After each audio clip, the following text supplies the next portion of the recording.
alaikum warahmatullahi wabarakatuh. Mbalamusako mwenna bana Uganda mwena batugobera muterevu Quest TV mbabuzaako muli babbeyo kuba nti mutugoberera olunaku lwa Sande bangi muba masinzizo bangi mwine emikolo gya njawulo naye kuba nti werekeza n'ogamba tukolabe STV programu Embuga nange Tariki Nkata n'omukunavu Tamale Mirundi waali mutabani w'omugenzi Joseph Mirundi omu n'omukyala Molina Matovu akyali omulamu mama nkulamusizzaako era nkubuuzaako omukama akumpira ekyo singa okuba nti oyagala bana Uganda mwenna mbeebaza okuba nti muli mukyali balamu era nebaza bonna abadde basiibye ne muba nga mwasiibulukuse bulungi nga mwagiridde nsaba Mungu abeere nga akkiriza okusiiba kwammwe kwe mwenna wamu n'okuba nti twongera okuba nga tutambula embezi bwe tutambuliramu nga tuli mu kisiibo abakyala nga mwambalako bulungi ne mwebikkirira mukitwale mu maaso abantu mbadde musasira ne bannammwe mwongere okuba nga musaasira abantu mbadde temukyalimba mwongere okuba nga temulimba abantu mbadde muba nga mwava ku mize gyonna emikyamu mugiviireko ddala Mungu abeere nga akkiriza okwenenya kwaffe atabeera nga sokusasira n'ebbaraka mu nsi kubanga bino byonna ebituukako mu bulamu bwaffe bwe tubonaabona kino kankibajjukiza olwaleero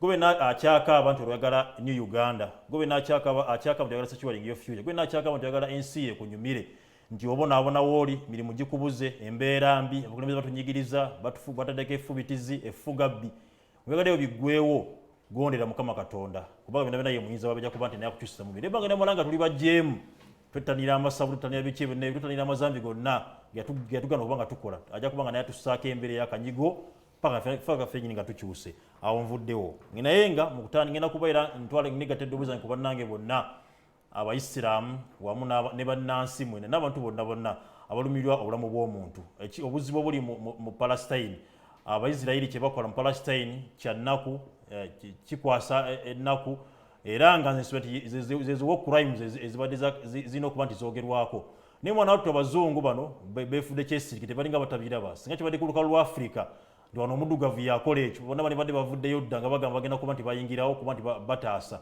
naye mu Palestine abonaabona ekizimbe ekisibwako Al Jazeera kyakune ne kikka ku ttaka bonna bakyesirikidde poliisi y'ensi yonna Amerika eri awo tunanga etalaba erinda tujwa eggalubindi ebeere nti eraba bulungi waba kiri ku mwana omusiraamu yabonaabona singa abadde waba yandibadde olusibikyukamu kino sikyogera lwakuba nti mujaga nti mwandi musosoze dda si busosoze naye nnumwa kubanga bali baganda baffe ate bantu bannaffe naye bana beefa ndi bakiri maanyi basirise tebalina kye boogerawo ensonga eyo tubeere nga tutwalawo era awo nja kugatta wamu waliwo omukulembeze avudde n'aba nti yakolokosa abazungu abo ye President Museveni biraza okuba nti birekako kubanga beekubira balina kyekubidde singa esano baali badde basituse dda wandi batebenkeza embeera eyo naye nga awo nvuddewo ngenda kuba tulina sitola gye tugenda okuba nga tutunako olwaleero waliwo ensonga eri Makindye muno mwennyini mu Sankara zone awo waliwo omwala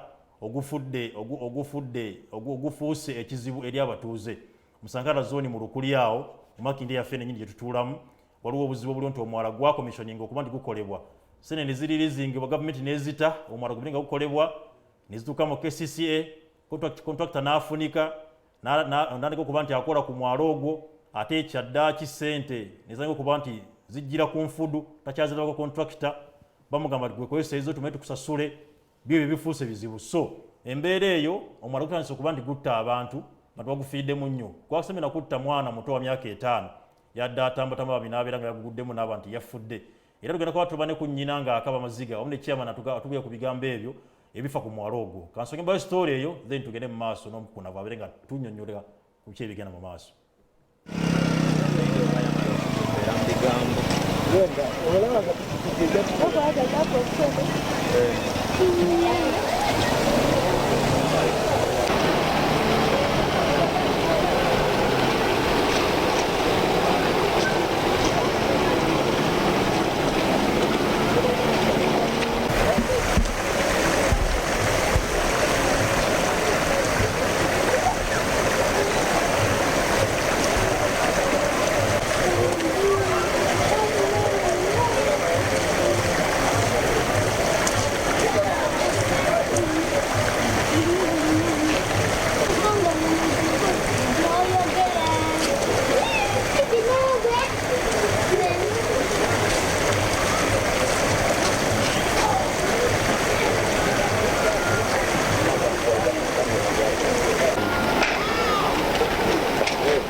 Gwe no mulabi waffe atugobeera nga kyolaba ekyo gwe mwana nga bwe guli naye omwaka mulamba kati n'okusobamu ako ku ssente ezaliizibwa okuva mu gavumenti ako ke kaakolwako ne bikoma awo awo n'omukitundu bafuna obuzibu era nga wolaba nti omwala gubasumba okuba nti bayitako omwana yakagwamu twafunyeeko amanya ga kato omwana badde mulongo naye nga nnyina yali bweru yagenda kukuba kyeyo era nga amawulire gamusanze okuba nti omwana we yagudde mu mwana we era nga yafiiriddemu kati tukumaamo naye obeere nga owulira ku bigambo bye n'ennaku gye yafunye mulega omwana we okufa producer ngenda kusaba tuwe kiripu ya maama oyo naye abantu bamulabeko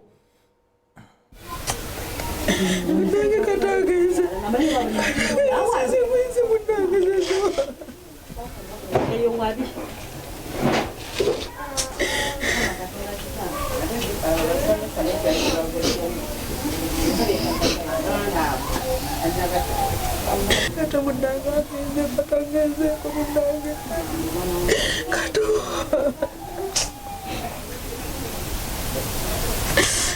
ageze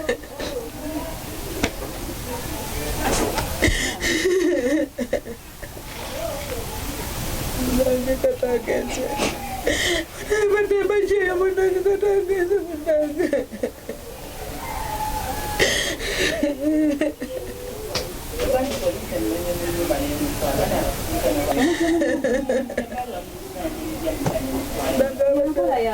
webuuza lwaki tebadda ku myala giri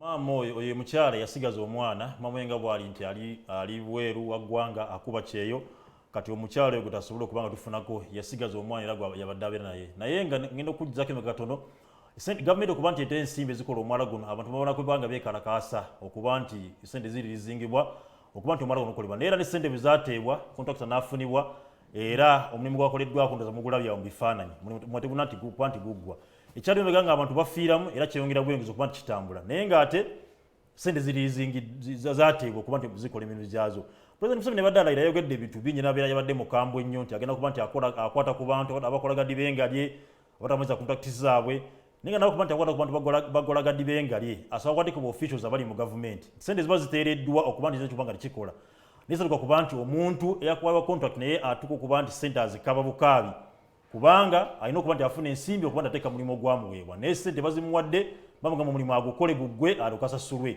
bizibu nnyo byetera abantu obuzibu okuba nti bamaliza emirimu gyabwe so embeera eyo naye omupulezidenti asooka agitunulemu okuba nti no yes contract agala abantu bazimalize bazikole naye sente zo ziri luddawe zirina okuba nga zikola awe mugwera akabonero kasobola tufune chairman naye ayogere talina magezi temali obudde bwange bwemuteka ku chairman nga ngenda sagala busirusiru ate chairman leba mwabwe ezo mbwa singa bakakuba ne bakakuba chairman tomuteeka ku chairman eyo mbwa mbwa yenyini oyo tomuleeta mbwa zammwezo don't waste my time kale tugende mu maaso yes tomuleeta mbwa ezo lwaki chairman omugobe just go you see for you Rice was in newspaper review. Leero tokoze mawulire. Nange amawulire gonna gabadde mafunjo. Obudde nesuka newspaper review. Exam which they were not worth it transport.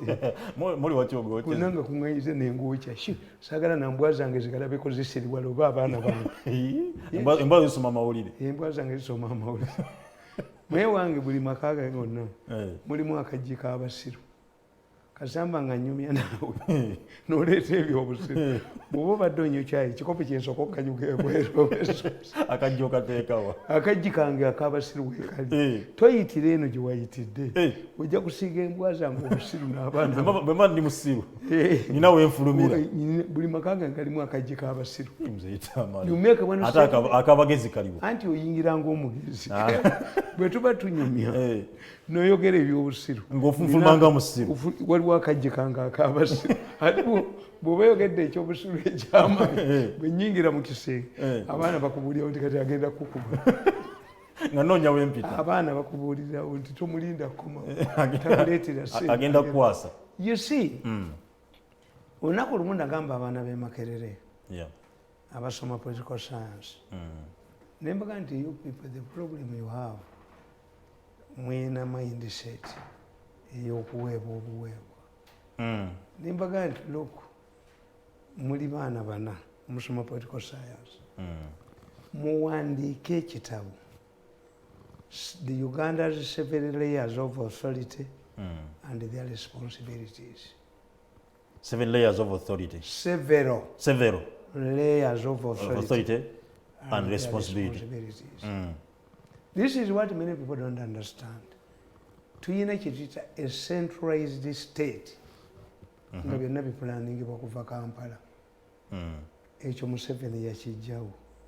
Era when I hear people calling Museveni a dictator, I laugh at him. A dictator cannot create several centers of authority. He's a smooth dictator. Era mu Uganda tekibangamu. Museveni is a smooth dictator. Provinces nga bagavana baani. Kakati when Museveni came, naye byannyonnyola tebabimanyi. When Museveni came, tulina tukiyita decentralization. Yeah. Oba devolution of power. Kubanga federalism tebakyawula. Federalism is not a political system. Federalism is a form of governance. Federalism si kugabana buyinza, as some people say, abatasoma political science. Federalism means okwejjako obuyinza. To create a bigger unity. Mzee Tamale. Federalism tugenda kuba states nga zeetwala. Era unity. Kibeerawo after realizing that your present units are not either politically or economically viable. Nti Rwanda, all these member states in the East African Federation, zitegedde they cannot survive on their independent units. Okay. They gain more. Nti America bwe yatwala ekizungirize ku mwezi, Europe yakola Concord after marshalling all of the resources. Bayina gonde enyonyi ziri bbiri. America eyina n'aba Europe balina. The Europeans can only marshal resources when they come together. Okukola Concord. Yeah. America eyina all of the resources available. Esobola ekikola omuntu ki? Bwomu.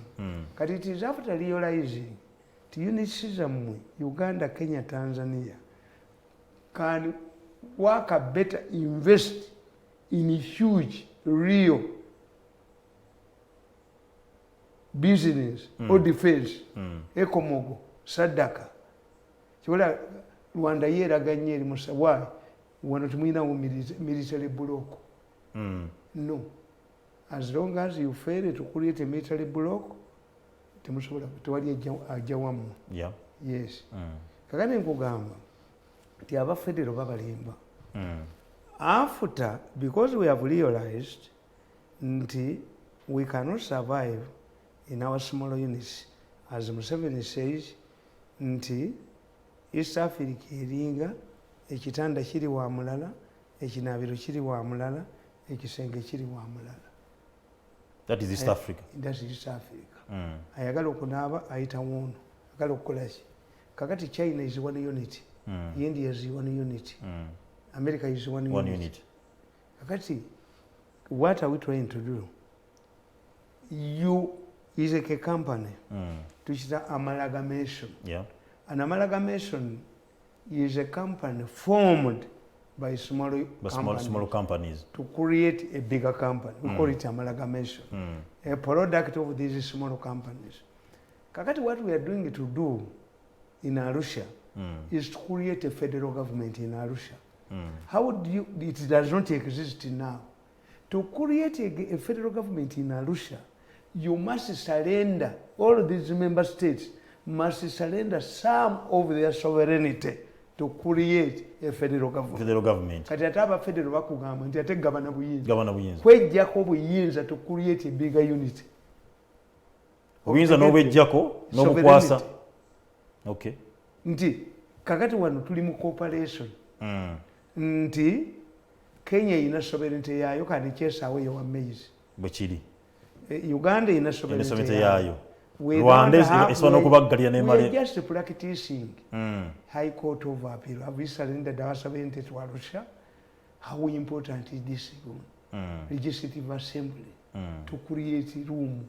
A good one bamutwala n'alya sente. Some member countries cannot even contribute money to the misala, except if Germany was interested because of the federation. Kakati kyenkubulira nti until we form a federal government, federal tebakimanyi. Uganda tebeerangako na federal. Mzee Tamale, binyonyera byonna. Ngenda kutuusa ku bajja ntuse ku nso. Yes. Okay. Kakati nkugamba, the federal government is always at the center. At the center. Where was the federal government? In Kampala. Tewabirangawo federal. That's rubbish. Tikiriyo. Okay. Kakati Museveni bwe yajja n'atunulira ebintu bibiri. Nga federal eyina empagi kweyimirira. You cannot just wake up and say we want a federal government, much as you'd like to get it. A federal government, it must come from a huge country. Okay. When you are far away from each other. Like Congo. Congo can form a federal government. Like Sudan. Sudan can have a federal. Nigeria. Federal is quasi. Kakati ekyo bumala okifuna nti the country must be a bigger country. Yeah. Which smaller countries do have a semblance of federal. Switzerland. Baba ina babita bu cantons. And then Mupi goes back and they form abantu. United Arab Emirates. Kabaka yadira amasaza nanga Emirates eringa busoga. It is like busoga. Okay. Yes, it's not a federal government. There's no federal government at Dubai.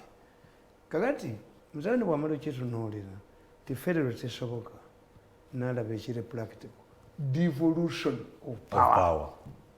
Devolution of power means that the power that is heaped at the center is dissolved to the lower centers. That's what I told these people. Abana basoma political science. You people, there is money here. I can even help you to get money from the president because you are helping him. Ekyakola obubi ti abantu bano bakola ebintu byabwe tebabinnyonnyola. Kyo kizibu ekyo. Kuba bwe babinnyonnyola ne Uganda. Katolaba. Constitution ya Uganda gye bakola mu 95 yagamba ejja kukyusibwa mu nnimi zonna. Mu nnimi zonna. Byogirabyeko. Sigirabangako. They know that if everybody knows the rights ze ti omuntu asibwe nga bbanga bweriti bajja bawaabira. Okay. This is why I tell you, bwe baategeera nti bagenda kukola violence, nga the internal auditor, government auditor in violence is the Uganda Human Rights Commission, a constitutional committee of government. Yeah. Terina leader waayo. Ne leader waayo yafa mysteriously. Bukyanga afa tebazangawo. What does it mean? Omuntu ayinza akugamba atya ti nga ku kyalo kuliko ababbi tagula kufulu yababba ku kyalo. The government knows. Omuntu okukyalo kuliko obubbi naye nagamba mzee wange newesigala. Because the government knows, those who are violating human rights knows, they know, you first undermine an institution that will monitor you. Kagwe yafa mysteriously. Tebateekangawo omulala. Are you seeing agitations of feeling ekifo ekyo? No. Can a school last for a month without the headmaster? Never. Yes. Can you have a police station without an OC? No. Yes. Kakati ekikutegeeza nti bano bapulaninga nti tugenda kukola human violations. Ngana bano bwe bapulaninga ti Mirundi atutegedde katumugobe mu State House naye ate tumuteeka nolinja kubata bulenzi mu yapa bamba temwampona ajje tukolinga nkolawo ompitanga kana akayina olusiiko lw'enkoko ogundi kano kasajja kana kayina enkoko eringa mugundi mukongolasi kano kasaku baliyeko yakasiba mu kkomera n'akateeka bumanya adadisa okusiba mu kkomera sako bakubye ni motoka abasajja bonna motoka ibajikubye abasibe bonna basibayo Kwino olusingo lukalinga omukongolasi babadde bakakubinga n'emmotoka bagyogera. Emmotoka babadde bagikubye Kasiru, you were stupid. Bali yako ayinza okunsiba mukobera simukuba mutayimbwa mu mutwe. Nonsiba ate nompa omuliro. Kakati nkugamba nti babikola babigenderedde. Kati ako kasiru kagwako akawumba tutu kafungulandi. Akaliwa. Ako kasaku. They are put you inside, they have humiliated you.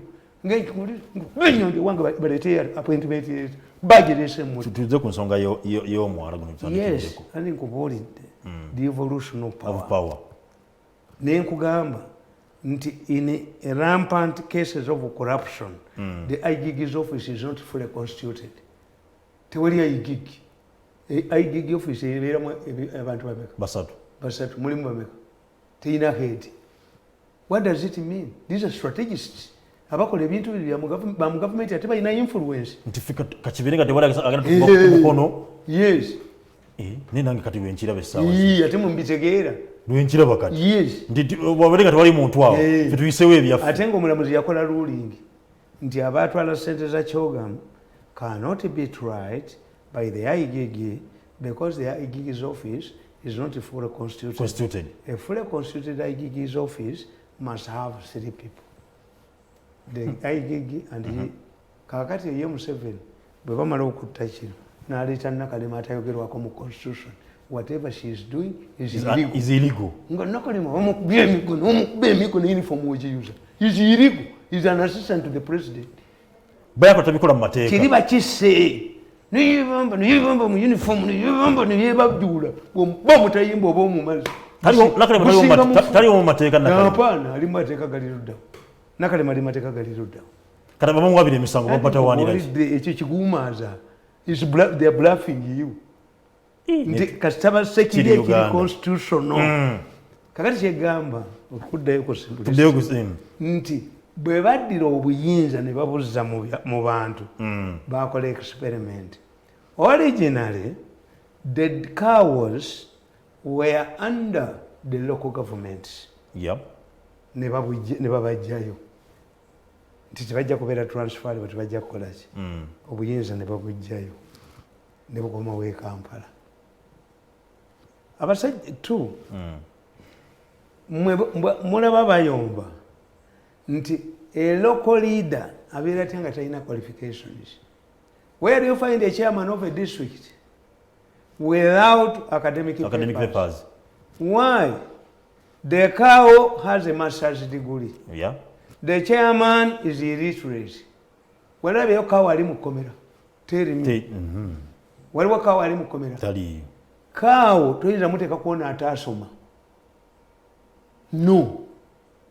If you ask any chairperson of a district, how much money does the government send to your district? Tebazimanyi. You cannot have an illiterate. Kyekimene ku nsonga ennyini era obadde obuuza bakansala gabagamba nti naffe sente tuzimanyi cannot have a master's degree supervised by an illiterate. Yes, an illiterate, you would be compensated by the presence of RDC. Is also semi-illiterate. Bana choba achivaako. Under the constitution. Under the constitution, an RDC shall be a retired civil servant. How many qualify? RDC kati. Bamulondera wano kubabbira. Kasobera kada. Ngenda bamwene. Kada sharp. Kuma bizimbe byabwe Kampala. Kasobera kada sharp RDC obufunyi. Does not. Anti nkubuulira nti mwekibatta muli ku nsanja bavu. Tulese the government gyendikolera. I will be in research. Nenga jeri. I will be in intelligence. I will be in the Ministry of Local Government. Government gyendikolera jeri. Egenda kujja. Anedda ngambe ngani ajire. Naleta appointment erete wange mukuba mutwe n'engwasa. Kakati kubanga Messi bwajja wano oyo musambi wa mupiira. Messi. Tasamba. Taina coordination. Okay. Kati sinza kubeera mu government taina coordination. Ngana bano bendi nabo ku district tufaanagana. Tewali agenda kukuliikiriza. Tewali aleeta mupiira. Gwe mugezi gwe mu kibugi gwe. Ate bakujooga ate bakuga nti oli mulalu. Kubanga oli mwafu muvuzi wa motoka. Bamuganjaga yimukozesa kubanga takisobola. Whenever you do things that others an ordinary folk cannot do, they describe obaluminati walugezigezi oba oli mad kuba tebakutegeera kakati nkugamba kawo bamugjayo ne bateekayo aladisa ataasoma ne bateeka this would be the supervisors of the ebintu bikolebwa yeah kakati ne bateekayo chairman wa in fact let me tell you the cows these many people in the local government ababbi basente they are sponsoring illiterates to come to parliament to come to the councils lekanawe anti nkubuulira bakawa bana bagara bikansala ebitasomye bibaleeta osanga kawo nga yafunye sente e Kampala kati nga nuupu eyo togiraba eyina gye yajja sente naye Museveni musaasira abamukuba babe nuupu sente yazijjawo waliwo afuga nuupu kati nuupu agifuga si Bobi Wine ne bakulimba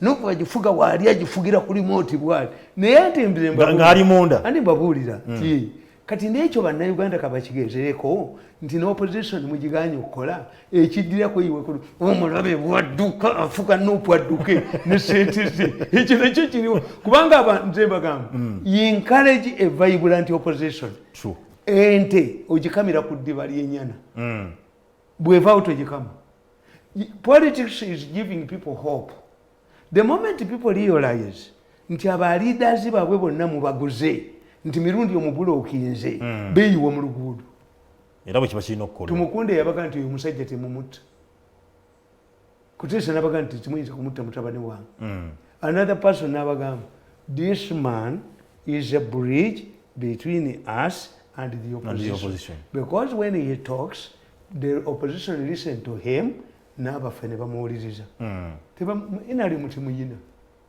kaka kubanga nze amwiticha merikichala nti what you are blaming Museveni for ye yakibateerawo naye yabatuusa ku democracy gwe mutasobola ne mujjanga mumujja muki out of populism a leader must be a leader ogende ku democracy ne ku lwokubiri ekyo kibala ku lwokubiri let me tell you okuva ku gombolola is a body corporate yeewola uli abachairman ba 5 bakola memorandum of understanding nga balagawa ebweru because the chairperson of a district what he cannot do is to print currency, recruit the army and opening embassies nebisikade bikola tiyagenze deni meya yagenze gindi meya wafe bali mwezi yete vitu vingi munwe a man who can transact business even in foreign countries ono yabya yali badete yasoma kubanga yasoma yes wadde bali gwe bakugambye olwa populism waabwe naye gwe weebuuze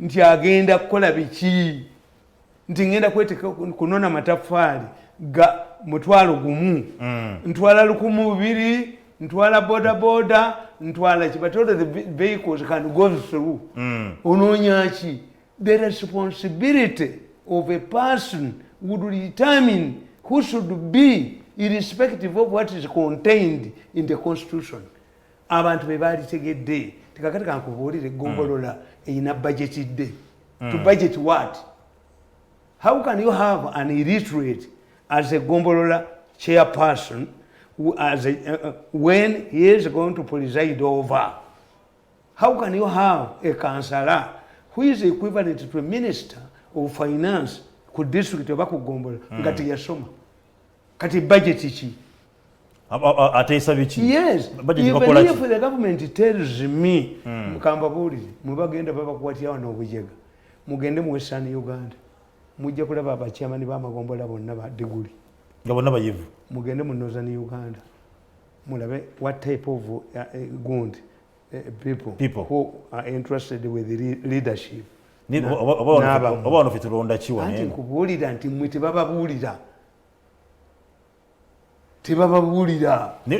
n'abantu bammwe mengo ono muvuka n'afeera n'azanya obubadde n'azanja kano n'azanya bayimuliwa ssente ate mwe mulowooza nti mengo mu makindi wano eno meya waayo musajja muyivu ali mu lyennyama what is happening everywhere is also happening there that's one to the population mumulabayo abanyankola abalina equivalent mulabayo omunyankola ananaagira mu palamenti kandi wasoma ki naye ate mwe mugamba abayigirize tebakola empapula engatte zisinga mu Buganda kubanga abasoma temuyinza tuvu nga nze onvuma sikwata akatebe abalonzi tinzoyinza okunfukamisa ompeeki mu very arrogant man omulonzi nga ofukamira omulonzi sente ombaka parliament yafuna million meka zesifuna omwezi. You would even beg me to come and help you. You abuse me. Yeah, mzee Tamale. Ate bokusabe busabyo joba kulenge. Yes. Yeah. I'm telling you. Ateka kati gwenze nkufuddeko omwana ayongera mu chupa nayongera ne kumabere. Kati fa bayino obongo tuyongera ku chupa. Nze nego yokubera ombaka parliament wekyotera. Mi nkwalulingena batasoma. Bampite eggulu. Bampe ebiragiro. Ngate ndi wera akayi. Biragiro bira gulu. Bali omukwano gange bamuyita Kisekulo. Kisekulo mukwano gwange nnyo twavuganya ffenna kuva ka parliament edda nga nkyali mwana muto nga mpeeka empumumbu. Eka sinza kuweka mpumumbu. Lubyana MP. No, I teach, bino binyumira bino byenkola. Okusomesa abantu without restrictions. Naye Kisekulo ebyuma byange byamukwata ng'ayogera. Aliwo abawadde akasente bakube kasolo. Kati ebyuma bwe bimukwata n'atula ne banne ne mweza mmezi nti Sekulu oli mukwano gwange n'omwana nga wamuwa omulimu. Emulange bamuwa omulimu agriculture department. Ati bennasoose okulaba abaagala abantu b'okukyala bagamba taata wo tategeerekeka bulungi naye si musajja mubi. Katukuwa omulimu. Ate nze sibayingiriramu ebyo abaana bange they are free to have their friends on ali mu parliament nkyembagamba mu ntandagira era twali amugana kitaawe yanvumi nina mu cases bagasijo sikubekisako omwogolozi omwana nge taliyo mu cases nti you compromise me by giving my son a job nina abaana nkaaga kakati ebitongole nkaaga byonna tebitebyogerako kubanga olinayo abaana so kakati Kisekulo nemukubira esimu nemuganda Kisekulo waliwo akuweereza akasente awo ogule esimu empya nti eno ebyuma byagiyingiddemu tye siina bidandi nga bwoga kasajja kalogo kali kaliisize kalina amalogo ngana bantu bagamba mbu majini oba majini mwambala amagumba g'embizi kituufu ejini kasito yambala eggumba ly'embizi terisembera wooli kakati Kisekulo ne mugamba nti abakuketta bajja ne likoda ennyuma yabafungula nga temuli gosootekayo record ne mugamba siri mu mpale Kisekulo n'abambulamu empale mu meeting ne mugamba Kisekulo ono technology sibiteeka sibidandi naye kakati katokiraba nti nze ngenda ne batunuulira bino byonna bimukola kuleeta ulanya kukola ki. One good example is Rakai District. Kayanja was the most powerful person at one time from Rakai District. Era yali ataddewo n'ekibiina kye Rakai Development gundi ki. He used to influence, to dictate on who should become the chairperson of the district. Every person he brought to the equality balwanagananga. Toyinza kufuga muntu amaze kutuuka. Bwekiri. Toyinza mu dictation. Tosobola. Nunulanya ejja balemerera. Era ne banamuteekawo ajja bava mu mikono. Bagenda kwekuulira embazi z'ekkogolo. Nze omusajja omu mbakubye emyaka 8 n'embazi. Nze Tamale nga nagenda kuwolanya. Kati ensonga eno inakukolebwa etokuba nti egonjoolwa. Don't look what it is. Because decentralization mwina division imeka mu Kampala. Ziri 5. What's the role of the councils of those divisions? What's the power of the chairman of the division? Mulyanyama. Abo ba mulyanyama bantu ba government baba wase bayimiridde ku corruption. I'm telling you.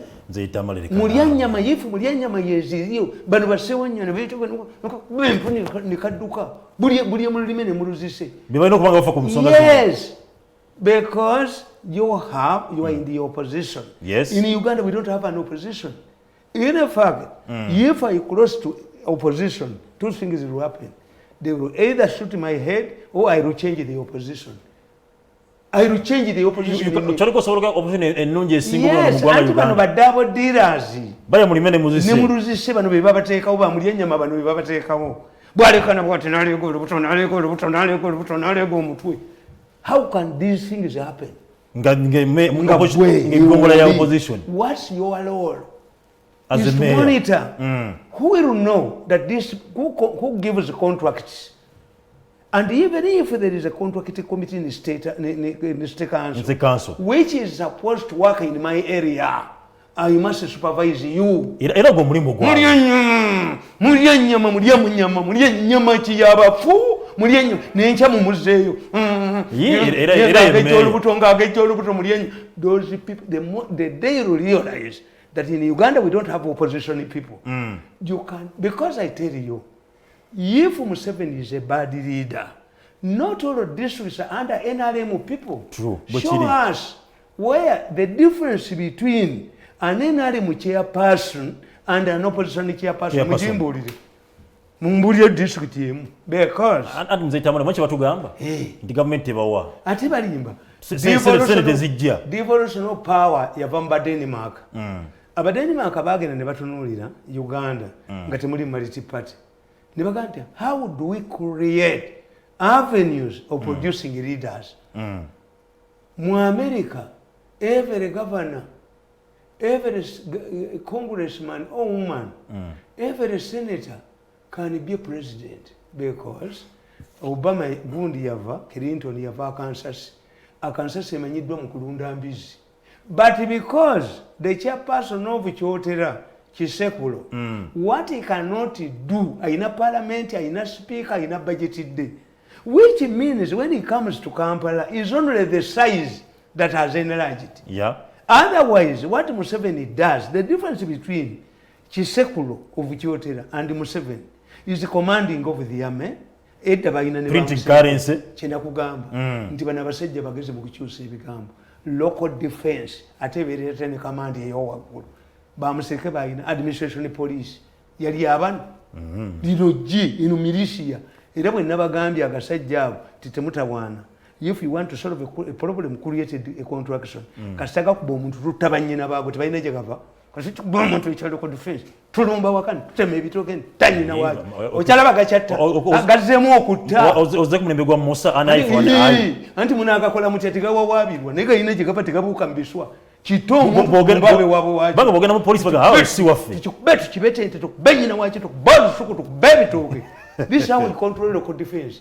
If you want to solve a problem, create a contradiction.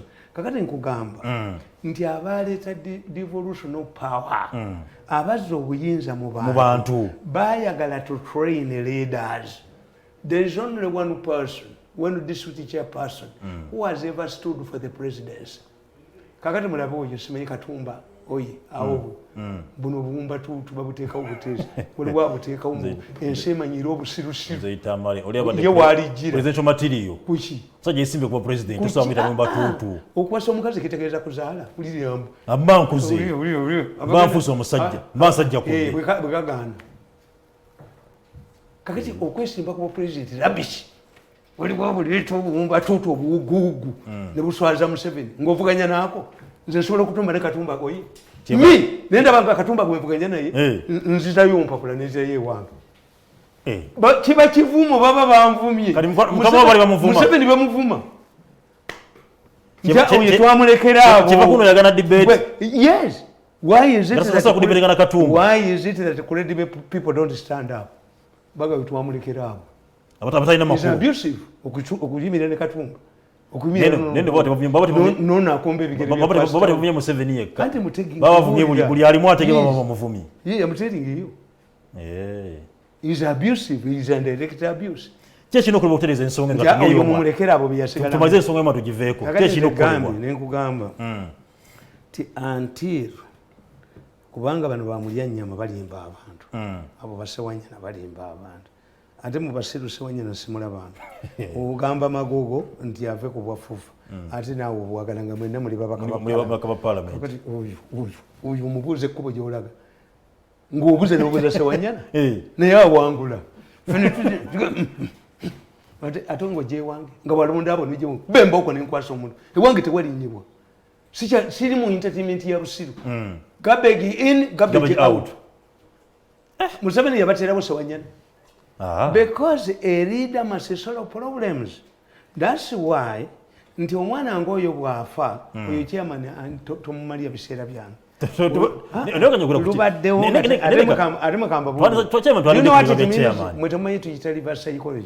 don't know how mafias operate. Oyo omwana bayinza okuba bamusoddemu bafunireko oluwenda to pressurize sente bamusasule. You don't know how these mafias operate. Bamugasulayo omwana mu mwala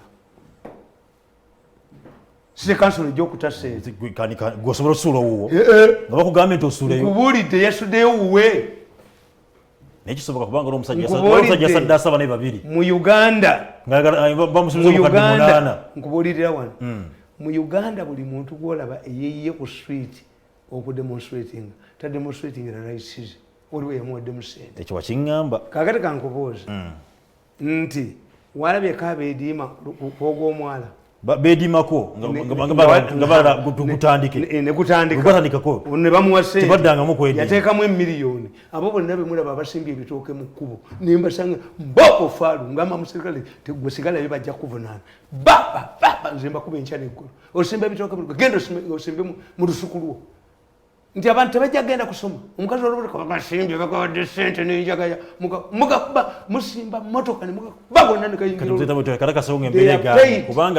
nobody demonstrates in Uganda without a pay. Even those gundi bemulaba but teachers union baani let me tell you but doctor bekalakasanga ne bekalakasa sente bazi bajezeri zatuuka waliwo nakulira abaso nali mulabanga muyita mugezi I used to respect out of his shape of the head. The chairman of the Doctors Association. When the president wanted to bring in Cubans, they opposed him. Why? But have you seen the chairman of the Doctors Association commenting when 62 of your doctors, medical doctors in Uganda, are under International Criminal Court probe for extracting illegally unethical organisms? No. Omuli ayogera sinamulabo bw'owulya ono gundi toheyo nga yinsayitinga basomesa bwe bamuwa omulimu bawala bazeemu omulyako no ono omukazi gwe basiba ekitali pulezidenti yabalagira tebabawe 30 million bamuwako 11 ne bamusasuza ebipapula nga sente ziriyo. Have you heard the teachers union making a noise? No.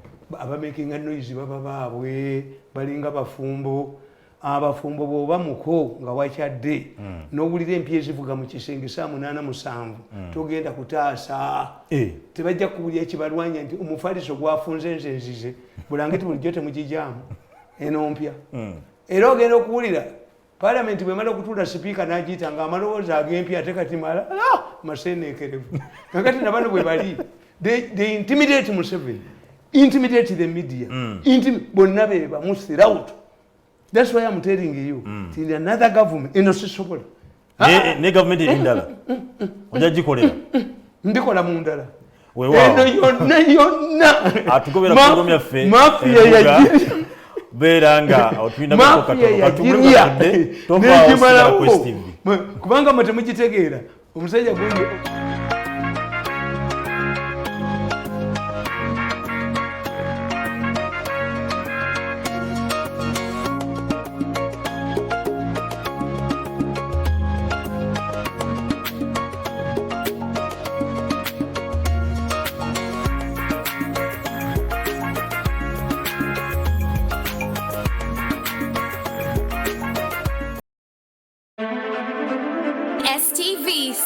for fun. STV ekuletedde kibayise Watch and Win.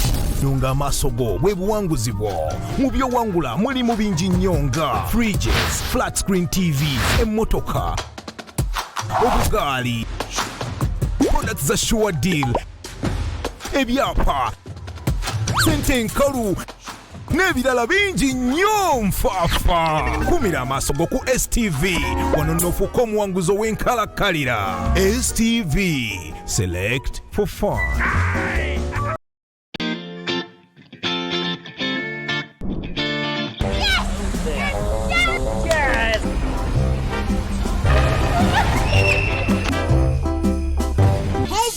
Are you ready for the fun, adventure, and games? Do not forget to tune in to STV every Sunday, not to miss out on the Smart Kids episode.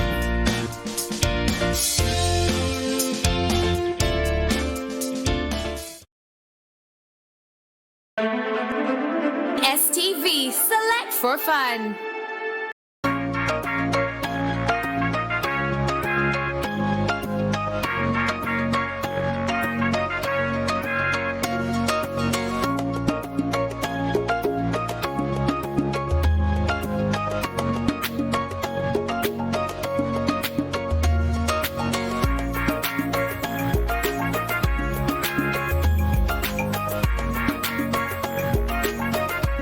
Katala mukisa gino kwebaza mwe n'abatugobera ku STV nabo n'abali ku social media platforms nga Facebook ne YouTube. Mzeta mwalo omwana ali mu kate bamuyita Sky Daniels. Mwana muzaale w'ekiruhure eyo. Musajja oyo atugobera nnyo ku Facebook ali mu kata. Ni musajja yangambye yakutumidde nnyo n'agambye ali mu kujjako. Luba mutwala magondo. Ono omwami omulala ali awo ku Arua Park bamuyita Sema naye ali awo ku Arua Park naye agamba kwagala nnyo. President ekira kyali tamanyi nze bamuzannya nga ndaba okimanyi nti Bukedde yasulanga abantu simanyi abasinze mu bikinga batwala Dubai ne balambula Dubai. Do you know what it means? No. Nga mbabazi yakirimu so that these people are exposed to see how other countries have developed. Bakumono banyige. It was a strategy. Bukedde to take a people, new vision, to take a people to Dubai, era bavangayo nga bavayo bakola ki? Beewuunya. Fenga tuli bubi. We need change. It was intended. Nti abasajja baleeta French Revolution baali bavuddewa. Abasajja baleeta Revolution, Balafayette, French Revolution, babatwala kulwana mu America. Bukiri. Bagenda okutuukayo nga bebagenza okulwanirako balina freedom webasinga. Balafayette. Look what Rwanda. The Rwandese killed themselves. Many skulls and human bones, skeletons, were left in the churches. In the Catholic Church, Bishop yekka yaziikibwa mu Kereziya. Kagame yagamba mubaziikemu. Mu church. Kagame n'akwata Bishop w'e Kigali. We yali member w'ekibiina ky'emirembe bamukomera. It took the intervention of Winnie Byanyima, Captain Babu, Omugenzi Pinto, and Cardinal Wamala to search for the release of. Naye Rwanda yakola strategy. Abeetema. Ne beetemera mu kanisa. Rwanda yakola strategy. Nti Bikira Maria alabikira ekibera. Many Catholics travel to Kibera, where God did not stop the massacre. Why? Why? They have a strategy. Era nabagamba nti mmwe wano mu Uganda muyinza obutadde mu kufuna kardinali kuba muyina bakibishopu bana. Tribalism wamwe naki tekikyasobola kufuna mukulembeze w'ekereziya mu Uganda. Ye papa kyeyakolera obwakidayisi temwetuukira e Roma naye omwana gwe bwabadde obwa kardinali e Rwanda wa myaka 35 eri gye beetema. Why? The strategy of the Rwandese government. Nti mwe wano byemukola ne mukola ICC ne babeerako naki Kagame asobola okukima omuntu. The wrong arm of the Rwandese government can pick you anyway. Timu ki gyasasulira? Timu ki Arsenal? America. Timu y'omupiira. Arsenal. Nga tebagijjeeko. Yes, human rights violator. Why? Visit Rwanda. Strategy. Amazike, one of the why Rwanda put up a plane. A company, they are small, they had to expand their borders by air. Naye Amazike, mountain gorillas, ge Uganda. Rwanda igalanga nti gayo why? Kusaidi Rwanda gye bagawa emmere eno gajja kupama. Abakwagwa bawano balanga Rolex. Abakwagwa bawano balanga Rolex. Nekkuba erigenda y'ebwindi teri. President yakwatako egundi n'agenda ng'alambula battirayo abafalansa abaki Museveni n'alambula ekibira kyonna ono atunda Rolex Rwanda markets itself kiri kye wasolose nti why is it that Israel can do all of these things? They are playing with the Holocaust. Okay. We are an endangered group. For Hitler yatwokyako. This is what Rwanda is using. These are genociders. Okay. Ye kikutte Uganda teyina na strategy kweyambisa Amin gwe muyita murderers. 500,000 Ugandans perished under Amin. 2. N'obuwanga bweruweero tebufiicaringa anywhere. Kakati mmwe yo Rwanda eyogera 500,000 people after the death of Habyarimana. 500,000 Tutsis died. Who knows how many were there to deduct 1 million nosigazaaki? It is a strategy, a propaganda strategy. Okwetunda. Nti Abayisirayiri baba kugamba nti Abapalestine batukubuyemu bomu. Erebe ebizimbe byoyogera temuli kugambye is a failure by this government to get a competent communicator. Okay. Tuchita the higher doctrine. The higher doctrine kitegeeza bw'oteeka katuusa muzikiti ngukuba. Ekyo lisajja kuyambisa muzikiti. Kituufu. Era erisajja lisimise opona akyala lyagamba tukubye namugongo musome mu Bayibuli. Yesu bwe yasanga abazanyira mu yeekalu yabakola ki? His governments do things as long as they have the defensive mechanism.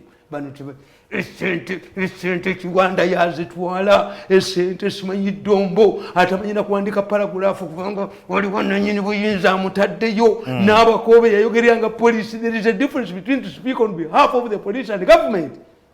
Byawukana. A minister of information brainy. Kubanga mumanyi. Ekitegeeza bemugamba America tuchita the role of accessibility. America is not a member of ICC. How can a Muslim omukafiri atakubati abatasibi? America musira mukafiri. Doni nga yankuba. Wachite watarikite wasibi. Yes. America si member wa ICC. Israel si member ya ICC. Mumuyingirire yoki. Didn't you study? Kaba twayingire batukwatire koni ye kakati na mukibakutte nameka kibakwate mwe mulino ogwanga oli koni yeta nagenda yo yagaliza mukacheta olutta nyoko mwasatu mwaba mu babiri bali muserena bawoliza ku Zoom million yaga kakati bagala goba kadaga bahati alitengo bi budget byebyo obusi oba bahati aliyita wanga duka oba kasiji aliyita wa okuyita mukambala bahati na mugamba tezo nkyogera nkifuna ekoti erisigala ambalala empale kabali aliyingira Rwanda mwanda we tutunule tulabe mzeyitamba nkugamba tumalize ensonga y'omwala abantu balina kukola kyokuba n'ensonga ene nkugambye nti omusajja omuvuga yagenda Bulaaya okusoma nga bamuyita Obi mbadde nkunyonyola kya musajja oli ti why do these people outside in the diaspora who support me I saw omwana Sky Daniel Zone yes anti balabye ekiri eri balabye ekiri mawanga amalala akwagala nnyo omwana alikata when these people come back they will change the policies over here yeah America kabasibe because once they give you to have ban family ye komawo true mujja kulaba enchuka chuka wano nga the way they look at things byanja so different yes kakati de gamba nti egonde nalaba nga ku byuma byange denda omuvubuka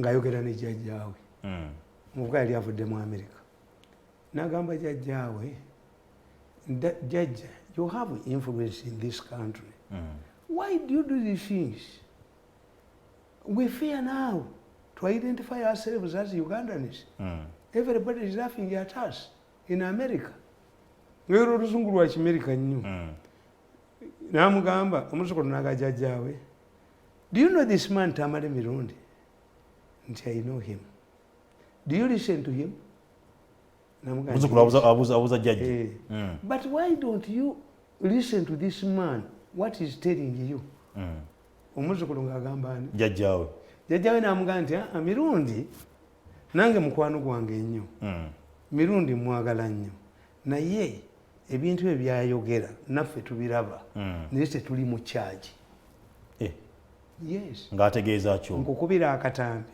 nti abasajja batudde bateese n'Amerika basuule Museveni naye nga babe bakulusegere ti ekintu kikiyiise nga lwaki bamusuula boga kiki kiyiise aweddeko n'amuyita yayiseeko tumwebaze namugamba gwe tumwebaze gwe y'omu ku batudde nze Tamale bino ebintu obijjawa you can't tell your friends that if you become relevant, Gandhi tell your friends that whatever you are doing, dividing this fellowship, you know, you have to do your kunkumula. This must be Tamale Mirundi. This must be Tamale Mirundi. Sasa goyogerako. Yasoko yoza president nga yasomwa message muyoza yozanga mazoko layira. Nkugambi. Ata musula. Anti nkugambi gumuvusi. Nze nimba. Namukubidde lesimu nemugamba tumwebaze. Tie. Nze munanga wankuba ndi wange entudde namwankuba n'entule waka nanga umanye tumwebaze agamba n'agamba nze salimu nali nze nange bujobuze kakande haji kakande nange bankubanga mu Kampala ati gwe okubanza nange bankuba balala nende namugambe tinedda ebbanja ly'omwenge ligwa ngenda bakubamba malewo mwenna namwe mujja kufiirwa emirimu era yagambye munne nga batudde this man is determined to kill our political careers because we killed his kakati president yamuyise namugamba nange nadde sikimanyi kyekitegeeza naye nawulire bakinnyonnyola. What has he told you? Has told me to come and inform you that he knows whatever we are doing. But that must be Tamale Mirundi. This time, I'm not going to move with the serious people. Try to be relevant.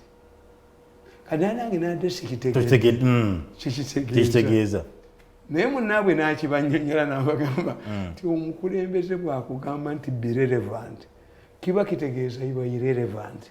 An irrelevant person must be a corpse in the grave, a prisoner in a cell or in exile.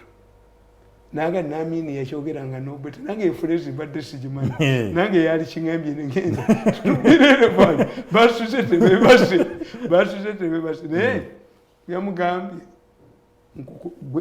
obadde oyogera nga nkulikodinga kati kankuleetera eddoboozi tumwebaze yakkiriza nti sebo nabibaddemu naye mbimaze yafuse mu mpale amuteringeyo ate nze nnimba anti nkubuulidde ate nnimba abantu bakole batya ku nsonga eyo nti abantu abali ebweru when they compare other countries, this is where I'm concerned.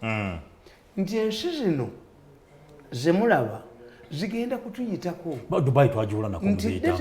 Mimi bugwami Dubai nge tujula ne kusende. Dubai, there are many things. Nsi nyingi nnyo. Nti gundi Dubai ya liberalizinga gundi era bwogende Dubai weewuunya ku kisaawe. Waliwo bbala yali mu omwenge eva ku mu bibiri. Omwenge gwaliyo mu Buwalabu. Ecupa bayasanjasa. Musajja ku kawansi ng'atamidde n'alemerayo. Banne balinda aveeyo. Kakati abaana bakoze ekyobusiru. Abamu tebakoze ekyobusiru. And he didn't comment about it. Omusajja wa traffic yayingidde mu muzikiti. Nze mbeera nnyo muzikiti egyo naki. But what happened normally, omusiraamu ayinza okuyingira omuzikiti ng'asanze mukoze eki. Tasaala. Yes. Era bw'oyingira omuzikiti. Tusalayo akabbiri. Nti suusa. Nga banno bakoze eki. Bwe kiri. Kakati ono omusajja baamukubye nti yadde ta following. Nakalabye. No. Tewali wa security gwe basobola kutwala muzikiti. Taliyo. Kuketta. Tusalanga nabo. Tabimanyi. Tusalanga nabo era baganda ffe bali musira. Omuntu gwe batwala muzikiti ayina okubanga abikola ki? In fact yakuyeggulira eryo. Yakuyeggulire. Yabaddala kati omusajja wa traffic bambi. Ayimiridde Zamanyiri obusiraamu nategedde. This man came late. Okujjako kyesala. The issue is. Oba yabadde ngaali mwengadde. The issue is. Buli oyingira mu muzikiti. Yes. Tuze tahayatu masjid. Olina okulamusa omuzikiti nera kameka. Biri. Kyebadde akola. Bamukuba. Nti bano baatudde nga yayimiridde. Atya. Because the traffic man. mbega tafollowing abano yali badde mabega wa muzikiti. In fact tasona kuba mbega nogira mu uniform. That is out. Kakati agoge mawuli egamu. So what I'm telling you, me, look what, we discovered the oil before Kenya. Kenya is an export of oil. We are not. We are not. Tanzania ejja kukola pipeline egituuse ku border. Waffe wonna baagulawo. They must be compensated. Ayi wali obuzibu awo. Baagala ssente. Standard egireero. Gegireero. Eyama etuuse Naivasha. Eyaffe Uganda tennakolako yadde ekimu. Kenya Air gundi Uganda Airlines ezopoteya zaafudde. Kati bagamba ennyonyi ennene. Entono ziganye. Nababuulirirawo. Simanyi engeni yaavuyo. Oyo omukazi avuyira mpigi.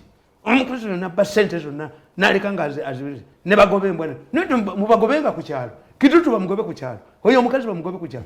Buli ayonoonye wano mu gavumenti wano baddayana abo bonna babagoba ku kyalo. Golooza waabwe babaagala. Do you think government? Why is it that even in Ankole, there's no excitement of vaccination?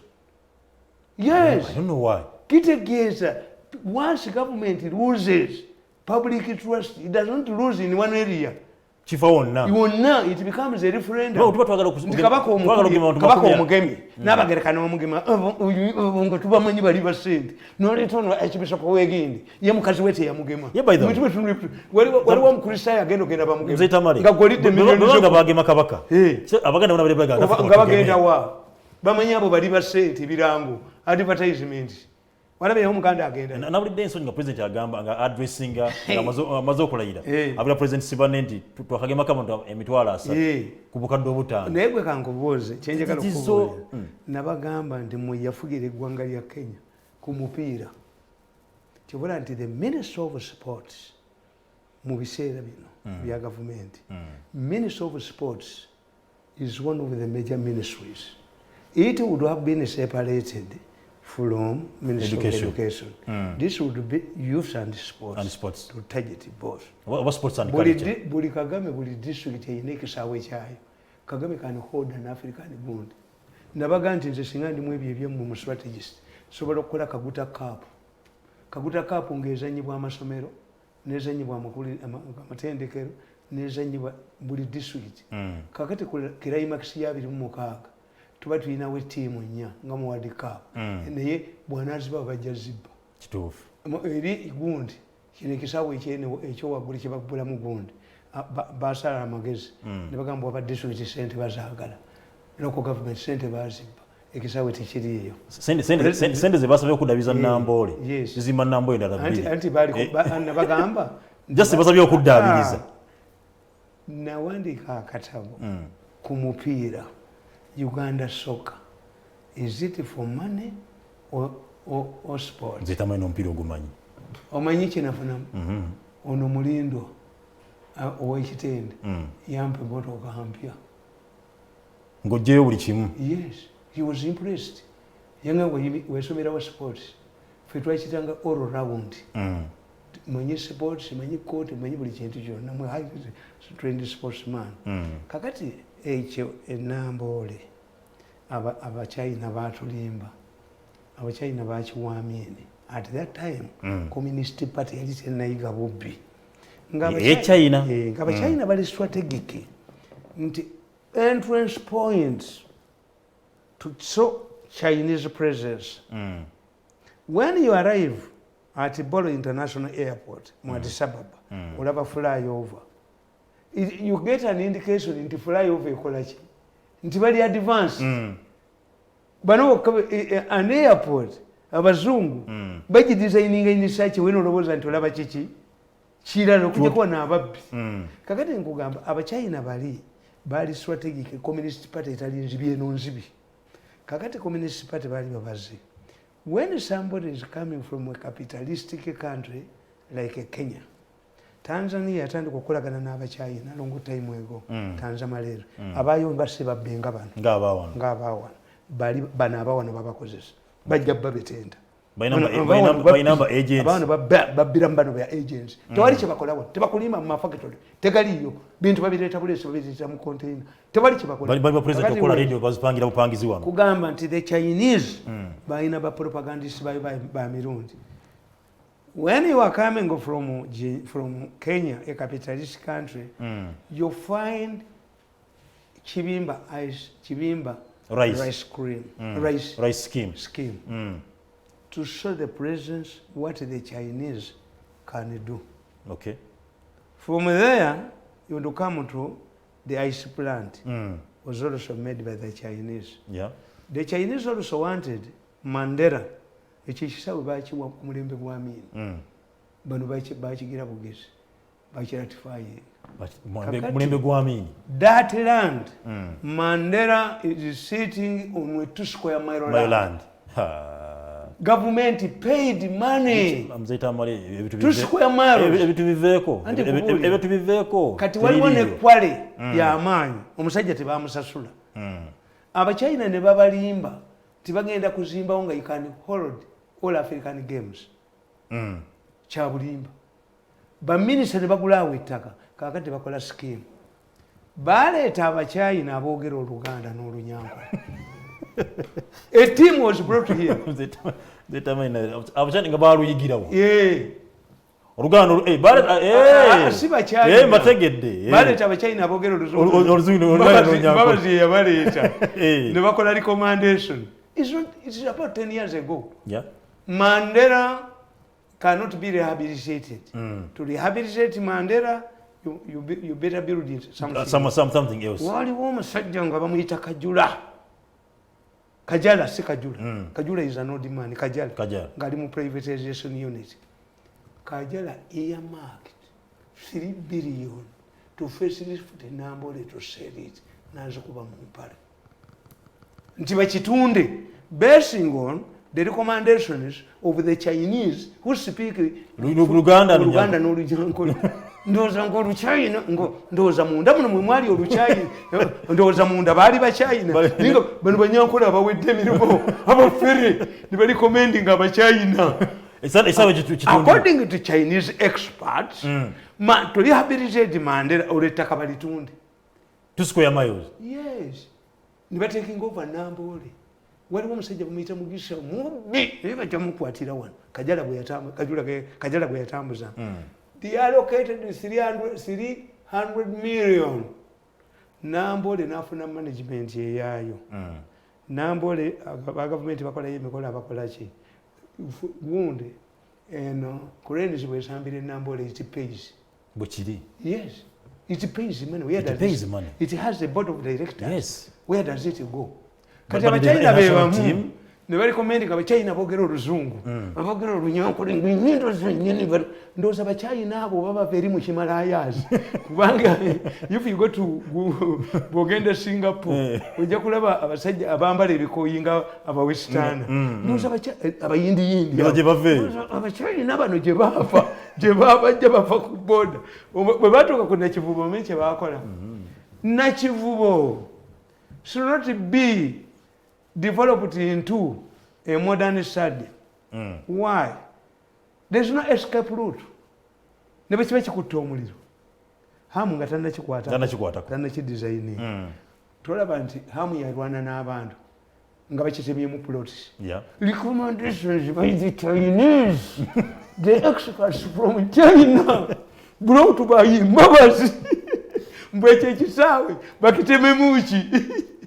Nza ino kati ekyapa kye Nambole waliwo yakikweka. Naye kyo kirabikako. Bw'atakyogera nga mwogera nga bambetenta. Nina tekirabika keera. I wrote about it. Ne mbagamba nti mmwe twalina government printers giraba bagezanyiramu. Ebigezo byonna byakubirwanga mu government printers. Government printers nga yeyina gazette, official gazette. Government printers nga yekuba ebigezo by'abaana ne budget. There is no country where the budget is printed by private people, except in Uganda. Naye tumwebaze bwe yafuuka minister in the president's office yalonda board for government printers.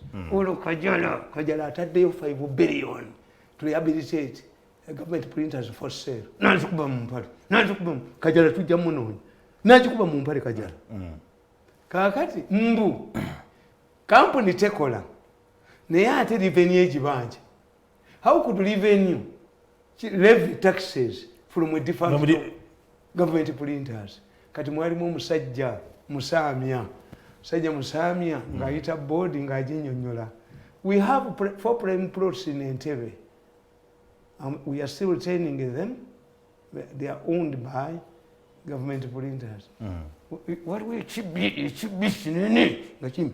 Stop. Is it true that we have 5 plots in Is it manager bamujja wabatwala azibalambuzi. Naye twali tutegese tubira ekitugulu. Tubeka sajja kino ekitugulu. Poloti bazitunda. When the money protested was put inside. Omusajja bamusiba. If the president wants, I can take that man to him. Okay. Baba government printers. Kati we are talking about Terry. Ebigezo by'abaana byonna byali badde bya government printers. Yeah. Nabagamba nti if the president wants to help these bana abaana batunga ebintu abawe ekintu eki. Government decides that in all government schools there will be only one uniform. Neba nensi abalwala akamera era bazibba. Government is mulisomera government yambale. Do you know why Nitel was making a profit? Nitel, it was mandatory. Nasomera musomera abakristaayo nga twambala pink ne kaki nga Roman Catholic bambala blue. Twambala green. All of this Nitel had a monopoly. True. Yes. One decision by the president. Only one decision. Only one decision. Kasipenti akuwulira ebintu bino abiwulira ng'obyogera. Tajaza. Bwaki tasobola muzidika nawe. Okola statement eyo unafuyiza president. No tasobola kukola bwomu. Mbadde nga nti omusajja agende Nigeria n'asoma obi. Bwe yakomawo yagamba omuvuka yamugamba nti leeta enguzi. Naga nti sijirina. Naye obi yagamba bakitubuuzanga mu literature. Dear old Nigeria, what does one begin? Educating the masses is so no problem. Educating the police is so no good. Wakati okujja nga Museveni ayempowerinze abantu bangi nganzi abatagala kugaggawala nnyo abatali compromiseable. Ebyo ebyuma ebibakwata singa oyo omukulu yali asabibwa biwekandiko. They came and offered me money. Nti Museveni muwenge ebifu. Goba ebituufu. They went to Burundi nti mbibawe ne bagamba balutu nabiremera. Ne banoonya benkola nabo nze mbimanyi byoperating. Ninga kye banoonya kiki. Era nakati bakugamba tumuwe ssente atufeeko. Omukulu ono tayinza kulekayo kwagala kufuga ggwanga waayi. Byali bye balina biprotectinga nga basudde Museveni bo beefuule. Naye Paulo Mwanga bwe yakikola yabeerawo. Kakati bo bakimanyi nti public yeerowooza mu buli kintu kyonna bwe helped Museveni bw'ali bansasula ali nsasula. I've helped to change people's perception. Is not Museveni. Amawulire gaabano nti buli kikolebwa kyonna bakiteeka kwani ku Museveni. Kakati gago bw'ogamba nti government printers Museveni yamanyi. This is too small for him. Nti Kadaga gwe balwanyisa kiki kyatabakoledde. Nedda banankabirwa namugamba ti nankabirwa wandiisa abaana baabula nankabirwa alina okugenda nankabirwa ajja kutemba ennyonyi kati ba simplicity yaabwe bagamba mbu Kadaga ave ku bwa speaker. Let me tell you, you are stupid and I will continue abusing you. Tell me the role of a speaker. If that speakership is important, tell me the role of a speaker. Kubiriza parliament. Yes, you have more than 75% mu parliament mu house. Mwandira bimatama boko ne mbiteekayo ebitayogera. Matama boko byogera ku madala ga parliament. Kokasingi ne buli okambi mpakira munge ekyenyebwe ekipakira emmere. Why don't you have in all political parties a backbench abasekikubo bansereko? You must be vibrant. True. Nituyinza kutwala abantu bo bakakiteeka kokos. Then when will somebody think obayingira mwenali babajjako endowooza yaabwe n'entegeera yaabwe. Kadaga any speaker will preside over. Can Kadaga bring emotion? Can Kadaga stop emotion? No. Can Kadaga say you have several? If the speaker ngamugambye nti awulidde bubi asaze bubi, are there no remedies? The issue is the facts. Waliwo omukulu agamba njamukuba akatambi abaganda bamutwale. That man says I prefer to work with the northerners. They are easy to control. Baganda like use the condoms. Those ones you can use them for business. That's why there's no country where you can say that the Chief Justice is northerner, the Deputy Governor Bank of Uganda is a northerner, and the Speaker must be a northerner. Kitegeeza banoonya bwakufuga mbukadaga kigenda kuyiika mumukiyiye ekintu kye mumukiyiye mukiwe balenzi mu abalaba kiyolewo mbukadaga we must eliminate all of those who can challenge us nga Museveni avuddewo kyekikubya kadaga mufe and you tell me the role of a speaker that is so important mbwagende Kadaga n'amala akwata obwapayiti mukuba n'ekikoyi n'ekikuba Kadaga dde waabwe abasajja bano bakuname omulinzi ono ayagala okufega eggwanga bayipulokise akuname atutte bamube bamutte nze nagana ogendayo saaganayo abasajja bano bwe bakujooga n'omala ogendayo nga kano kalina olusingosingo kano abantu ke babadde bakubye baliye kwa kujozejoza akujjemu empale notakuba baliye ku mutayimbwa mutwe ne baliye kaba kuyita mu yiso golimbwa bajja kuzunza buli wamu nga tuvudde wali ensonga enaku zino eriwo kale nkugamba nti is empowering the population. Okay. The constitution must be translated into all languages. They write this book in all languages. People should know what we mean by devolution of power. Emisolo gye mugamba Museveni tegituuka wa Museveni. The population does not know that Museveni does not charge local taxes. The Minister of Local Government is one of the ministers who have undermined Museveni. Why? We have one of those, this is Maker.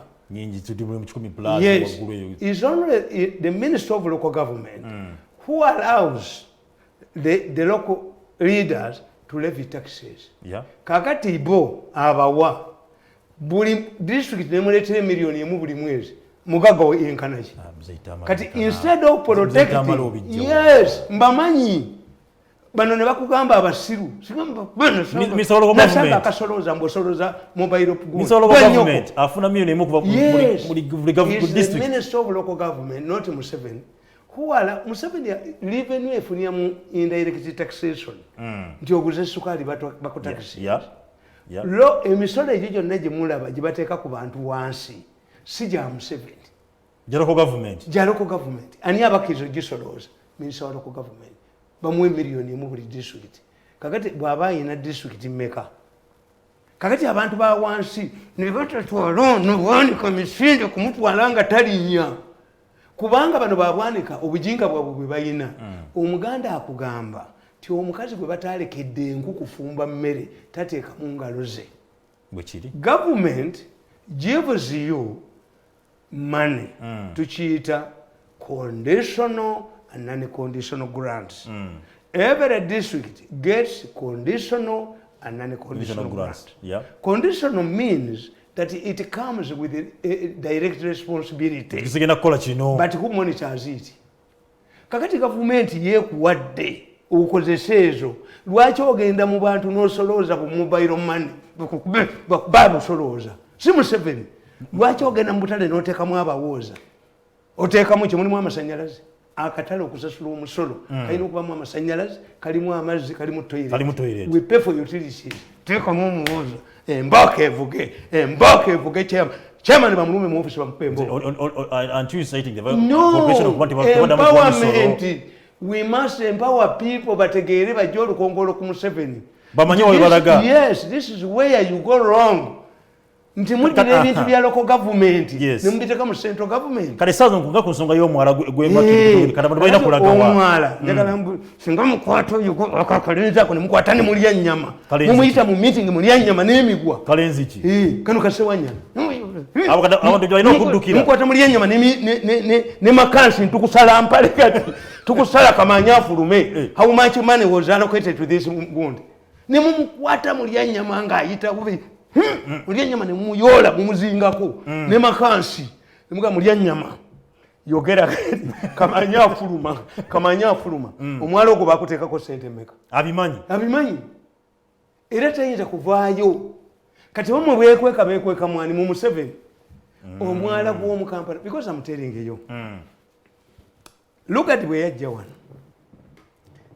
yajja wano yasanga Kampala nyanja kyo Kampala ntobazi lutobazi ennakivubo bakolaki gye bavuba ngengege ennakivubo era mu paaka omwo mulimu omwala gw'amaanyi nnyo mu paaka enkadde nalabako obali Central Park awo wonna awo nnerugogo gaali ng'amazzi meereere Kampala nga era gundi omwanga yagamba Lugadi tigenda osule awo ennakivubo mu kisaawe Lugadi nagandi nsule mu mazzi onjogaki nawamba akasulo Kampala mukadde lwa mpaka kakati basajja balaba oyo yabagambako ng'akyalina sente z'amaliba ti omwala gw'ennakivubo mugumpe nguzimbeko ngugaziye ng'amazzi gayita wansi ndikoko bukiyosiki tebakitegeera negundi yali ayagala gutukola n'omukuba n'omugjawo musisi omwala yali ayagala gukola nedda yalimu amulimu nedda musi yali ayagala kukola mwalo nanyini buyinza nkukube sente kampuni gye bakukola emyala mu Kampala ne sente zaayo mbakube kubazi tebasobola kunzita nze ndi muntu wa shiriki nsula mu kyaki ogomanyi nti baatula ne bagamba era shiriki toyinza ginzijako ojove ku shiriki kakati ati wulira omuserikale wange ndudde naye musajja mukulu kojja wangabi Lubega kakati nga bamuyikiriza bamuyiteekatwe ekate ku polisi nga muga nti kontrakiti ye sobe bayita baani teyasaba kontrakiti nga nsirika kubanze nali maze okubawulira nga boogera tugyewo omuserikale omu tumutwalize omulala gwe tututta mukuba essasi bano abasangiddwawo nabo babatte bamutte obujulizi bubule nga nkubira balayizi bange mu polisi ngambaga nti omusajja wekatwa nomumalemu ejjoogo influence njiina emuzaayo naye nali njagala kutega musajja wekatwoyo ngaomusajja tamugjaako nenifomu yamukwata bubinyo kozinawulidde dda ebigenda mu maaso nga nkubira bakwano bange balayizi bange ngambaga nti wayi kati nze mwesasulira but I know when I struck that man mukubira evidence mukubire nga boogera mugambe nti omanyi gwe ekyali kikugisiza bwetulisinkana omuyinze bwenzija yinza okusitula mu ntebe gwe tolaba nti ndi kasajja katono nkajjuza yinza okuzimba mu mulyango era nze njagala omuntu agamba nti alina amaanyi agasobola okuntuuza n'abaana abo mu miti ndyoke nkwateko omukomando sitayiro mukuba ku kisenge mu maaso nalise kubyeka ntwe ya pusi nalise musi olimu olukomando ntwe ya pusi yagendera mu magulu ga Museveni bwati ne mulinde ne wasemba mukube etteke mu kifuba singa taliiwo kagendera mu magulu bwe kati n'entwe yako kamaze okuleeta tteeka naye kabbye sente omaani kabbye omaani abasajja b'omaani bantu nkalondoola wonna we kali kati kandaba kabbye sente omaani kazikubyeko banne waako ab'omaani ne bankubira esimu nti nkatangaaza we kali wonna njagera keba bajja kasanga kunjegere so kati you see ne bwe munaakyusa Museveni it will be worse tetumiteri kuba bano abasajja enkola gye bakoze I wonder nti mutule wansi bombo banegotiating nego ne Bobi Wine kuba that is virtue banegotiating n'abazungu meeting 15 meeting yabaddemu 15 of those who attended bali mu Serena be bawoleza ku Zoom. Bali ku Zoom. Be batta abantu organize. Kati how can the European Union or American government allow a group of criminals who can kill their people? Wali owulideko akatambi kange nga balamuza emitima wito kati bali mu lufula. How much is the land? Kati kanga omuchina ngayogera $50,000. We can even reduce. What about the ranks? Yes. Abantu bamwasatu mu babiri nga babavunana. Ojo tukubire ku tambi bono ku mbuga. Bategere byogerako. Mubutya. Anele zitutya. Ojo bukube ko wana bategere byogera. Mubutya waliwo nankalani nga kakati. Waliwo aba dokita b'emulago. Baatula mu college in. Natandika obbabuulira. We shall finish that Mirundi. To we fear Mirundi, no, that one will be finished. Doctor Wawuya. Ganaba kuya bate badoke mulago. Ganaba kubye mu. Tamale. Obude butuwede kunja ganaba kubye mu mayinti abalwadde badoka malwaliro n'amacupa gaabo. Ne badde. No, oyo wa doctor medical association ayogera. Owulirayo minister uno omuntu ogumulinga manga naye Museveni amukomyewo. The biggest challenge to Museveni is not okulayira. No, okulayira is not an issue. Okay. Yeah, did okulayira. What's the biggest challenge? Let me tell you. Mafugulite yalayira. Autontwala tujagenda lwakubiri. Autontwala wo tulinde ku lwokubiri. Ekikulu nti ba minister abawunye ekivundu. Ba minister abafeyirinze era ffe tumulinze ekintu kimu. Mzee Tamale deserve that. Cabinet je tulinze. Please deserve that. Bet bayuzemu ebituli twakube kati empapulance uses bwebulege ntwe nankubira omuntu gumulingo gwembogo yetavamu ye nankubira mbubagambe president tyono bamwagala nnyo mayi waliwo omusajja bamuyitanga Yadema yali president mu West Africa kati Yadema yagenda nga naddira abantu abamuli babana bali stupid hired mercenaries nga bwe bakola. You can say tipero ani debazukolo ani bateka mugondi ayebale ne bateka obugwago bwabo wa descent kati Yadema kye yakola mbuba influencing Museveni. These are needed. Nankabirwa te yali na bubinyo Museveni ajja kumuyamba buyambi ajja muyamba kuba nankabirwa te yewe nalemu yagoye kamu kitundu mu kibuga akakazi akatainanga nikamwawuliramu nankabiro kamwawuliramu kwekati nikamwawuliramu nankabiro kamwawuliramu kwekati akakazi kankubira esimu nekaga nti jangu nkuwa emitwalo 5 nankabiro kamwawuliramu nankabiro kamwawuliramu kati nankabiro yeyago gwofira otya mu mmotoka nga gwe gwofudde wekka mmotoka yona ina gulofaamu nankabiro mubeena alemu yeyakubwa yekka nente zijja kulonda amafuta g'omulaalo tajja galeka abantu baatamwaggwe so si mulaalo ate nziba n'ekyewuunya oba because I'm arrogant. I'm a very arrogant man. Let me tell you. Kati bwe mbanga nagenda mu kalulu abantu ne bampangula ne banyima akalulu kakati when I stand in the cabinet in parliament bajja kugamba abo abaana kati kabwena mamanga Amelia Chambad have a lot of respect for Chambad abo abaana bajja kuyimiranga bagambe you are talking as who Chitufu the MP for Maokota South is here Nankabirwa I know we mean the other one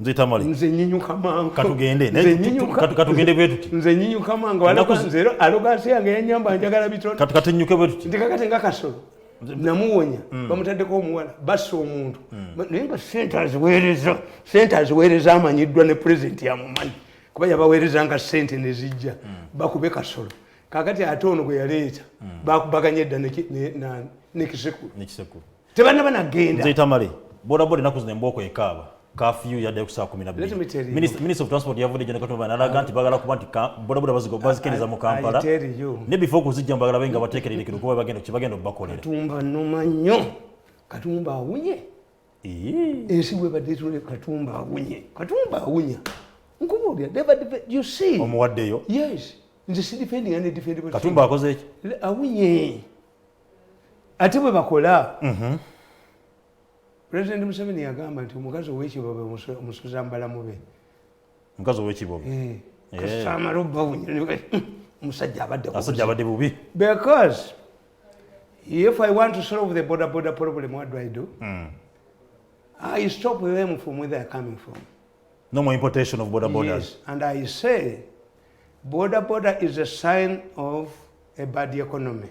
Not bad, a failed economy. A failed economy. We are going to become oil producers. Yeah. As a result, we shall use diesel gund, buses and gund. Kati tebayo omuntu aleeta border. We have given them a grace period of 5 years. But how can you harass border people after taking their money? Does Katumba Wamala know? Nti omwana oyo gwe bagyeko border kati talya. Kituufu. Katumba Wamala atambule ku police station zonna. Nobody can tell you that a border can be an illegally recognized transport means. Name of our PSV. True, Bazilina. Passenger service vehicle. Can you border? A border. Tetwana Musabaze in no circumstances. Tewalina Musabaze wakwata. Border ya kulia masali. That's why according to border rules, a woman to ride on a border must be in a jeans. Ajitulako kisajja. Naye ono bwagwa gundi bwati ngabite nti ku mutwe. Two, they don't know. If you have an intelligent man like me, what do? We can fake high rates of robberies. Of borders. Okay. We can even visit hospitals. Inoculation. You inoculate the public. Two, omwana oyo wa border babika ebi. Border eyo agisasula siringi kasanvu ede. Mutwalo kati. Mutwalo. Nafuna keezi ziyamba family. That's why bwe mwaba kubaluli ne mbagoba mu kibuga bakomyewo. Kakati mmwe mubuliddwa ebyokukola buli kintu kyonna mukibbye. Sente z'abavubuka muzibbye, sente z'amata muzibbye, sente za covid muzibbye. Abantu ne bayiiya okweyimirizaawo neeyo mubanoonyeeyo akabayiike mu luguudo. Katumba kolabe ku mirambo abantu bagende nti ne Katumba gwe mbadde mulowooza naye musajja muntu mulamu emirambo gya Katumba eyo. Why do you come with ultimatums? Why do you come with the ultimatum? Nagamba, the government I work in, I can influence the president. There must be a minister for job creation and protection.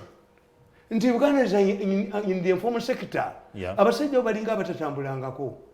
Osanga e London, nga motoka mwezezi, butwamu butambulira ku waya z'amasanyalaze bwebuti ng'ate butambulanga train nabwo mwebuli ne basi mweziri nguudo nene nnyo.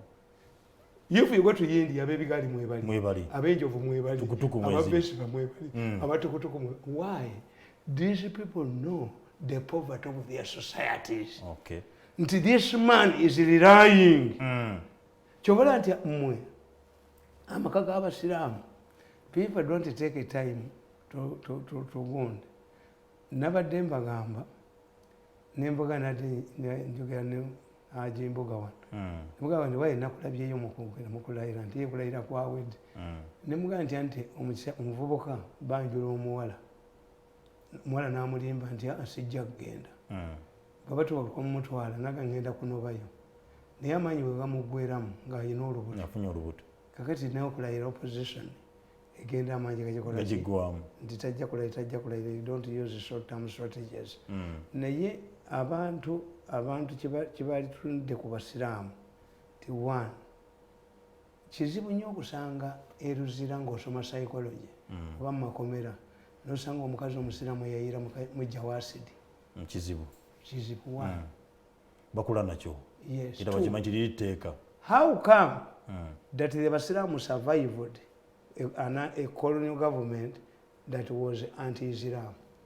Omanyi naka akasozi nako muzikiti gw'ekibuli. Governor yali awa gundi, yali awa kakungulu paundi kasanvu agumuguze. Ate bateekawo church ti Abasiraamu bafuna batya akasozi kano. Naye how did they survive? bafuuka abafumbi abalungi ng'emmere hoteri zonna zirimu baki basiraamu they took oba oyagala kusima mupiira gwa mmotoka oba ki babuuza Juma Musa ali waawo why you start looking for money at an early age. Yeah. Why? Because the Islamic families ne mu byalo abatalina nnyo income ziba nnene. True. People compete over resources and as a result they become money minded at an early age. When you see Nigerians, they are aggressive. Why? To live in a country of 150 million people without resources, you must be very aggressive. Yeah. Nigeria very aggressive everywhere. The Senegalese were aggressive until recently. We now know Nigerians. Kakati mu Uganda, nina programu gye nkola ku Lwokutaano ku saa 12 ez'ekiro. Neebuuza n'okwebuuza, where are these people going? Nosanga obutale kibuye ludda wa nga bugize buti. These people are looking for tebakubanja musolo. Yeah. Tewali muntu agenda kulekayo boda wajje yekalakase asange nga bajibbye. Tekisoboka. Omukazi abadde atawanya paka lumubine mufumulo wino. Yeye nyini bamwe miliyoni ebi. Bitano. N'agamba mbo bamubyeko 2. Yabadde yawulira mbasajja yabadde abasajja ngalina mu nsonga. Ngati gondi namugwanya naye bannake twajirwa ab'ekiboga. Namugwanya ngo yekukumye wati yekukumye yakozesa oyo omukazi. Nali nkuba tumwine baizi batumwine ne bankubira esimu. Tumwine does not know anything about that woman. It's the police and the cases. Ngoyo omukazi abakunganyiza obukadde obwo. Museveni ye bwagaana okusolooza ssente bo bazisolooza. Kisaka. Naye kiseera kituuse tugulewo black book. Black book tuli bavunaana abantu nga bakisaka abo bawandiikibwemu. Because why do you disturb Owino? Abantu bano beefunidde ebyokukola nabaga nti gavumenti ya Obote. Why Obote's government took long? Yayina internal wrangles nga zino ze bayina bano. Bano Museveni bw'aba takutte baana bano eno gurupu eyagala omusuula taweza myezi 6. Nga yakamba n'okulayira. Nkubuulira. Tagenda giwezaako. Abaana bano babi nnyo. Ebyo byonna byolaba. Ebyo bakozesa bakatumba. Okukwata bano ababodaboda babeerewo gundi. But the argument is, scientific argument is, if the European is reducing money, Tebachatuwa buyambi. Poliisi ejja kwediima, abasomesa beediime, ab'amagye beediime.